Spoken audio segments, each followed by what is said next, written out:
నమస్కారం. ఈటీవీ 360కి స్వాగతం. ముందుగా ప్రధాన అంశాలు. హెచ్సియులో రోహిత్ ఆత్మహత్యపై ఢిల్లీకి విద్యార్థుల ఆందోళన, బాధ్యులపై చర్యలకు డిమాండ్. కమిటీ నివేదిక వచ్చాకే నిర్ణయమన్న కేంద్ర మంత్రి స్మృతి ఇరానీ, నిబంధనల ప్రకారమే చర్యలు తీసుకుంటామన్న ఉపకులపతి. రేపటి నుంచి బల్దియా నామపత్రాల ఉపసంహరణ, 4069 నామినేషన్లలో కొన్ని తిరస్కరణ.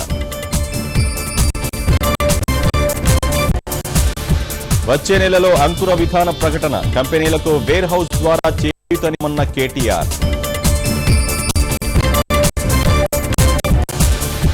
తారక రాముని స్మరించుకున్న తెలుగు ప్రజలు, మహానేత ఆశయాలు కొనసాగిస్తామన్న తమ్ముళ్లు.